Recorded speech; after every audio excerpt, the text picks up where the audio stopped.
Hi, I'm Zibby Owens, and you're listening to Moms Don't Have Time to Read Books. This 30-minute podcast features a new author interviewed by me every single day, 365 days a year, for about 30 minutes. I am also the publisher for Zibby Books, which publishes 12 books a year in fiction and memoir. Our books are already out now. You can check it out on zibbybooks.com. And we have a magazine called Zibby Mag, where we have lots of wonderful essays and lifestyle features. That's at zibbymag.com. We have classes at zibbyclasses.com.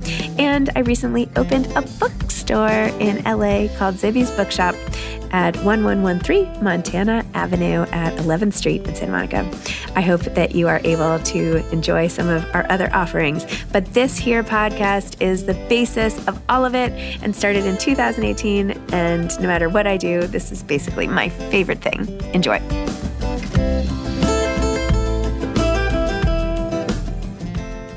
Karin Lin-Greenberg is the author of You Are Here, a novel. Karin is the author of the short story collections Faulty Predictions, which won the Flannery O'Connor Award for Short Fiction, and Vanished, which won the Prairie Schooner Book Prize. Her novel, You Are Here, came out from Counterpoint Press. She lives in upstate New York and is an associate professor in the English department at Siena College, where she teaches creative writing.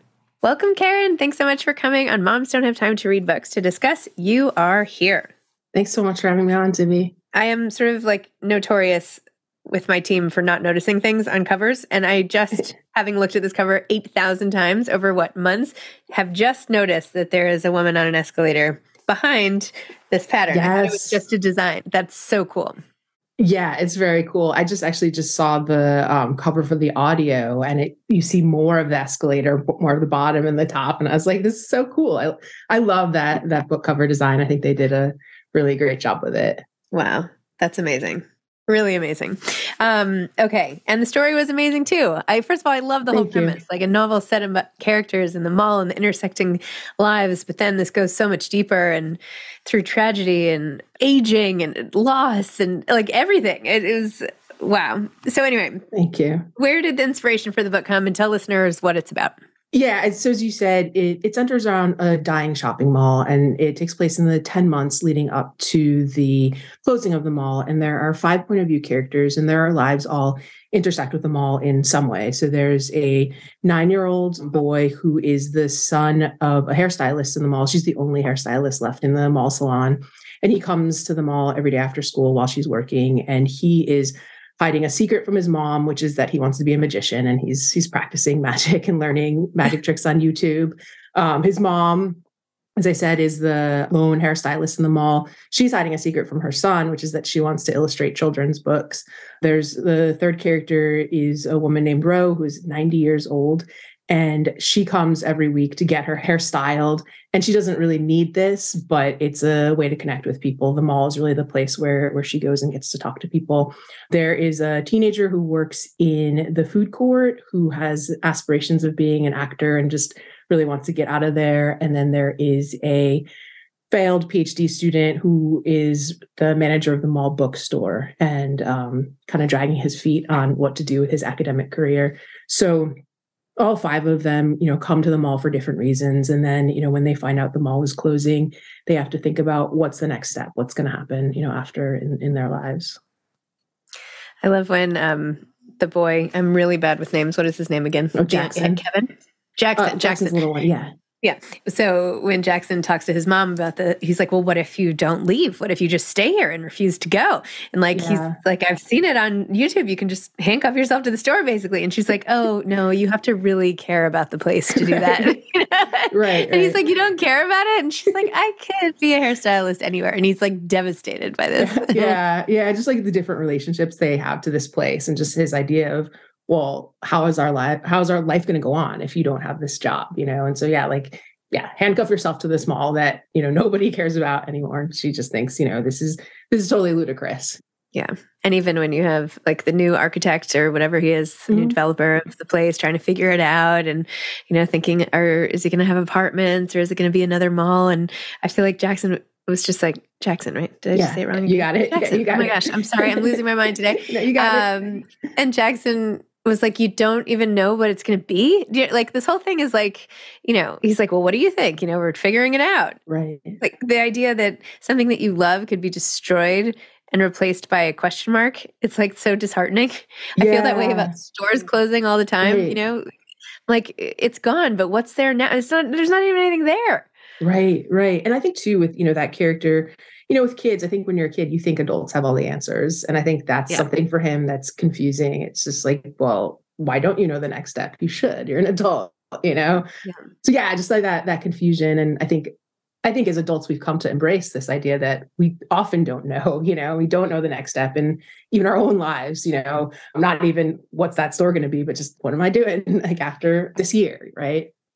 Right. Very true.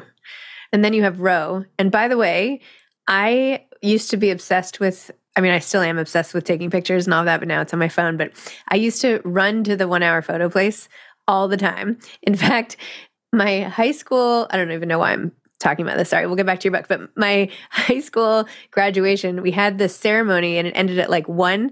And then like everyone was meeting again at 4. And so I took a whole roll of film and I ran it to the 1 hour photo, got the photos back and brought them to dinner. And everyone's like, wait, how is that even possible? And I'm like, I went to the 1 hour photo place. It was really 1 hour. And people are like, what? It always takes like a day. Yeah. Was it a drive-through one? Have you seen those? No. It was in New York City. It was on like 70th and Lex or something. But yeah, I remember that so well. And just like sitting on the couch. And then when you said doubles, I had actually forgotten that term that like, I want doubles with it. Like, oh my gosh. Anyway, like developing film. Anyway. I think that's something I miss, that you open the envelope and you don't know what's going to be in there. You don't know. And it could just be terrible blurred pictures and you just, the event is gone. So it's something that, for sure I miss that, it's so easy now with your phone, but that, opening the envelope and seeing what's there, I think that was exciting. It's also, it's like how you remember everything, at least for me. I feel like if I have a picture, it brings all of it back. But if I forget to take a picture, I lose the pictures, Anyway, and just that sense of discovery you have in the book where it's like, well, and having even to like research where to even get them. She's like, I don't even know where do you even do this anymore? I was thinking the same thing. I'm like, does it exist? Yeah, I was thinking that too. Cause when I was writing it, I was thinking, when was the last time I saw a place that, does photo, like it used to be, every drugstore, but I was walking around, I was thinking in the drugstore, I don't think there's a place here anymore to do this. I think you can put your SIM card in. There's like a machine, but there's not a person. That's not somebody's job anymore to man that booth. So I think, just a big change. Oh my gosh. But of course, what it represents is sort of like, a new entry point into someone's life and emotions and all of that you can have one idea of someone and then you see like a prior self, honestly. It's like before her loss, before all this, her life changed. And how do you reconcile these two totally disparate seeming people and like sort of synthesize all that information? Right. Yeah. That it felt useful to me to try to figure out how are you going to get this character's past, and she's not somebody who's going to talk about it. So it has to be something that is found, so so that's the solution I came upon. That is so cool. That's so cool. Huh. How did you arrive at the different characters? Like, and the idea itself? Were you wandering around the mall one day and were like, I started. I think I started with the first chapter, which started as a story, and I was just thinking of it as a standalone story. I started just a conversation. I was getting my hair cut, and the woman who's cutting my hair was talking about getting scissors sharpened and how it used to be there are people who would come to the salons and they'd do it and that was their job and nobody does this anymore. So, there are a lot of things in this novel about how things used to be versus how they're now. And so she started talking about that and she said, I have to send my scissors to Japan to get sharpened and that takes a long time. And then, so I need a second pair. And so I was just thinking about that. And then I just started thinking about, things that are gone. And, I remember when I was a grad student, I go get my hair cut in the mall and the salon was just gone one day, it's like, okay, like, where am I going to go now? And so, this idea of just, things kind of disappearing. And so I just started that first story and then it got published and, I was thinking maybe I can keep building because I had that character of Ro, the 90-year-old woman in that story. And I thought, she's just somebody who comes in that story. There's like a line or two about her, and Jackson, the young kid, looks at her and just thinks about, he doesn't want to ever be that old.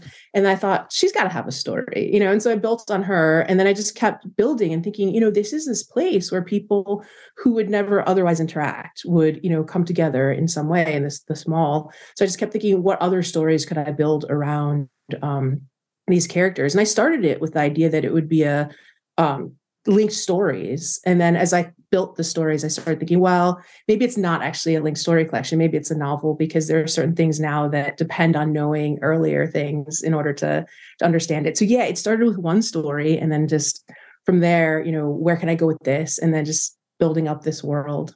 Well, that is literally what I thought. I read the first chapter and I started the second. I was like, oh, it's a different character. We're going to have a whole collection here of linked stories. But yeah. But then, of course, the big event that occurs that I don't want to give away or anything, like when you see a lot of people interacting and it changes like the narrative and the memories and, people flashing forward, flashing back, like rethinking everything and having everybody all enmeshed in a way. Yeah. I mean, I guess without giving it away, I think it's also this idea of an ending, right? And it's another ending, and how we deal with endings, how we cope with endings, whether they are, dramatic or undramatic, and so that's kind of the second half. It's, multiple endings to cope with for the characters. What endings are you working through yourself? Me? I'm going to go on a limb and think that maybe you're sort of subconsciously working through your own ending of something. I don't know. Just throwing it out there. That's really interesting. I mean, I think, that's really interesting. I mean, I think in the small ways, right? Like the things that we were just talking about, right? Like, where am I going to get my haircut now? Or like, what if I wanted to take a roll of photos on real film, things like that. But I think for me, I teach. And so I had a lot of visiting jobs before I landed in the one where I am right now. And so I've actually been here where I am in upstate New York, outside of Albany, for about 10 years now. And it feels really strange to me to not have an ending and to have a new start, because for a lot of years, I'd work for a couple of years, pack up, move on, go to the next place. And so I think, like, for me, the stranger thing is to not have things ending and starting all over again and having, a new place, new people to discover. So yeah, I think you're right. Probably like a lot of endings that I was thinking of while I was writing this, but now in sort of the strange position of, oh, I can stay for as long as I want. How did you get into writing to begin with, and teaching? So yeah, writing was just something that I always loved doing. It was just as a kid, I liked writing and drawing. So I thought that I was maybe like sort of like Tina. I thought maybe I would like write and illustrate children's books. And then I got to college and I just kept going with writing, probably for like the silliest reason. When you're 18, you make really like dumb decisions sometimes, but there was a lottery for creative writing class. And it was like literally a lottery. It wasn't, you submit a writing sample. So I'd signed up for an art class and a writing class. And I thought, well, if I get into this writing class, that's got to be like a sign from the heavens. And I got into the writing class. And again, lottery, right? It wasn't like the quality of my work. And I was just like, okay, I guess this is like the path I pursue. And so, yeah, I was, an English major, did a creative writing concentration. And after college, I was working. I was actually teaching GED and adult ed classes, and then, realized that I liked teaching, but then I also realized that I really missed, the like being in writing classes and being in a writing community. So I was, taking continuing ed classes, and then went back to school for writing, and then got my MFA. And then since then I've been teaching, and I've been very fortunate to be able to teach creative writing. So I get to talk to young people about, writing stories and poems and essays. So I feel very, very lucky. That's awesome. Are you seeing any themes in the writing that's coming from sort of young people today? Yeah. I mean, I was actually just talking to some colleagues about this. I teach a very small school, so I teach all the creative writing classes. I teach in all genres. And, I've been seeing a lot of writing since the pandemic, especially about anxiety. And, I don't know how to, I don't know. I don't know what to do about that as a writing teacher. I think, I'm always thinking, well, how do we make the best and most engaging essay? But I think it's really interesting to see how the pandemic has affected young people. And I think, I mean, the students I'm dealing with, lots of essays about, their last year or two of high school was at home, or their first year of college was, they're sitting in their dorm and they had to get a assigned time for when they could come pick up their box that was filled with their dinner. And it was really hard to make friends. So of course, these students have a lot of anxiety. So I think that's been really just interesting to notice with students. And I hope things get better. I think they're getting a little bit better. And I think one of the things that's really interesting is I think students are really like seeking out connections, whether, in classes or clubs or anything like that, because they were deprived of it for a few years. So definitely something interesting that I think has emerged in some of the writing that I see, and just kind of understanding how incredibly difficult, it is to be a young person right now. And especially the last few years, for sure. Yeah. Ugh. I know, I think of all my kids, and I was just watching my son, my youngest son is 8, and we were going through my photos as he always does. And we came across a video I didn't even know I had of his Zoom preschool graduation ceremony. Yeah. And it was like so sad. It was just, there we all were around the computer wearing like this pretend paper hat we had made. And I don't know. Right. I was like, I can't believe that's how it was for him. I mean, he's fine. He's rolling with it, whatever. But for knowing what it could have been. Right. It's kind of amazing too, how resilient kids are too. I mean, just what a strange time we lived through. And a Zoom graduation, and graduation's supposed to be this celebratory time where everyone's together and, everyone's sitting in their little box on Zoom. It's strange, but yeah. Yeah. Insane. So if you were teaching me how to write an essay, for say, what are some of the most important things, or what are some of the things that like maybe authors who are listening might not expect that is part of your teaching?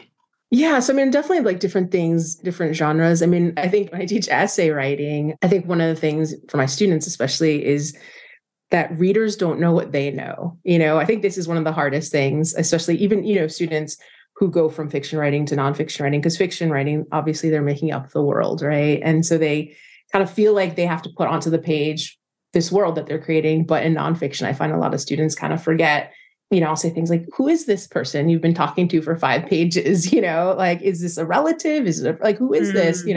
Things like that. And then something I've been working with, and this isn't saying that every essay needs to have it, but it's just scenes. I think students oftentimes, especially coming from academic writing, I mean, this is something across all, creative prose, students just are not used to writing scenes with dialogue and action and description. They're used to making arguments. And so, it's like sensory details. And I say, what did it smell like? What did it feel like? Was it cold? Was it hot? So some of those things, I think that, when people are nudged, I think they can, vividly, fill out these scenes, but I think sometimes forget, especially moving from academic writing to creative writing. Interesting. I feel like one piece of advice I got that I love is like, don't underestimate the reader. Yeah. Like I felt like I need to like explain a little bit or whatever. And they're like, no, you can like jump 100 years and like they'll catch on. Right. What? Right. Yeah. One thing too, I think that's interesting. Yeah. Like that sort of over explaining. And then I don't know where this comes from, but I find that a lot of times students want to give a moral at the end. And so it's like, therefore, from this experience, you need to, appreciate your grandparents because they won't always be there. And it's like, no, we get it, from the story itself. So yeah, I think that goes to exactly what you're saying. Like readers will get it. Readers will put those things together. Yeah. So what is it like now having the book come out? I think it's exciting. I had 2 story collections come out, and they, from university presses. And so I think probably fewer people got those books in their hands. So I think it's just exciting that people are interested in reading this book. And, it's interesting because a lot of people say to me, I don't like stories, but I like novels. And so just the genre itself, I think, has gotten people more excited to read it. Yeah. I mean, again, I sort of think of each chapter almost like a story, like sort of, has like kind of the movement of a story. But yeah, it's just exciting that people are excited to read it. And that, I think, my press has been doing just a great job of getting it into people's hands. And so I'm excited to hear what people think about it. And hopefully they like it. Yeah. Oh, that's so great. What's your favorite mall? My favorite mall. It's interesting because it's like people think that like I maybe am a mall expert, and I feel like I'm not saying you're an expert. I'm just wondering. Yeah. I mean, I grew up in New Jersey. And so the mall that I would go to as a kid was the Short Hills Mall. And I haven't been there in forever. And one of the things that's interesting. So yeah, I mean, I was actually thinking about, sort of my mall experiences as of late, and I almost like never go to the mall anymore. Yeah. I don't know if I should admit this. I mean, I usually find myself going if I have to bring my computer to the Apple store. And then I just walk around and just like, what's going on? And I don't know if you've been to a mall lately, but they've changed and they're really strange. They're like these entertainment centers now. I went to my local mall and there were, I think, 3 escape rooms. And I was like, wow, why do you need so many escape rooms in a mall? Wait, that's amazing. I need to go there and take the kids and like. there's mini golf. There's just all. Oh my gosh. Yeah, wow. It's like an entertainment center. And yeah, I was like, and then over the winter I was teaching in Pittsburgh at a low residency MFA, and I was driving home and I stopped in a mall out there. And there was, I don't know what they're called, but they're these like big round plastic balls that you can go in and roll around in. I don't know if you know what those are. And there was like a storefront that used to be a storefront that was filled with these big plastic balls that people could like roll around and like bump into their friends in. And I just thought like, I just got out to like stretch my legs and walk around. And I was just like, malls have gotten really weird lately. Wow. Yeah. I did not grow up going to malls because I'm from New York City. Mm-hmm. So whenever I would occasionally go to a mall, I'm like, this is nuts. I can't believe this. All these stores like right here. But I took my kids who had, I don't think ever been to a mall. We were dropping my son off somewhere and he needed like an hour to like hang out with someone. And we were like, what are we going to do in White Plains for an hour? So anyway, we went to the mall and it was fantastic. I was like, you guys, it's almost Christmas. Like, not that we celebrate Christmas, but I was like, let's do all our holiday shopping now. And so we like raced around. It was so fun. But it was like an activity. It was like a blast from the past, I would think. Yeah. So. And I mean, it sounds like you were with your family, but, I think about teenagers too, and malls being such a great place for them because, you can walk around. It's relatively safe. Yep. You don't have to buy things. You can spend hours there. You can see your friends there. It's, True. So yeah, I mean, just as like a place, I think they're just kind of an interesting place to think about and to think about the reasons why people go to them. That's so funny. I've literally never thought about how convenient it would be as a parent to have a teenager at the mall. I've only thought about it as me, the teenager. Right. That's so funny. Or like other teenagers. That would be convenient. Well, maybe I'll just drive them all to White Plains. Just drop them off. Yeah. They'll be fine. They'll be fine. They'll figure it out. They could roll around some plastic balls, It's exactly. Fine. It sounds like go mini golfing and have the time of their lives. Right. So what, do you have another book coming up? What are you working on now? Or more stories? So I've been working on stories just here and there. And, I feel like that's kind of what I started doing as a writer. And so I feel weird if I'm not writing stories, but I'm also working on a new novel too, and sort of in earlier stages of it and just trying to figure things out and kind of things are kind of messy right now and just like all these files in a big folder. And so it's not ready for other eyes yet, I guess. But yeah, definitely the idea of, after writing this, the idea of sustaining a longer narrative, I think has been an interesting challenge for me coming from writing stories for many years. That's cool. I like it. Well, I really love the idea. I'm always wondering about what's people's backstory. How did we all end up in the same place? Like, where were they before? What's their story in life? Like, where are they going after? I don't know. I used to exercise like back in the day. And I would like sit in like spinning class and I'm like, why is she upset? Where'd she come from? Where's she going next? Right. Like, right. No, those are the questions. I thought I was weird until I was like, every novelist thinks like this. Exactly. It's like, what's that story? Yeah, exactly. Yeah, what's the story? Anyway. Well, Karin, thanks so much. This was really fun. Thank you. Congratulations on your book and best of luck with the launch and all that. Thank you. I really appreciate it. Okay. All right. Take care. Bye. Thank you. Bye. Thanks for listening to this episode of Moms Don't Have Time to Read Books. Don't forget to follow me on Instagram at Zibby Owens and at Moms Don't Have Time to Read Books. Also sign up for my newsletter at zibbyowens.com and sign up for my virtual book club and meet lots of authors on Zoom every other week. Thanks so much to Steve and Ryan at Texture Sound for the sound editing. And thank you to Morning Moon Productions for providing this fantastic intro and outro music.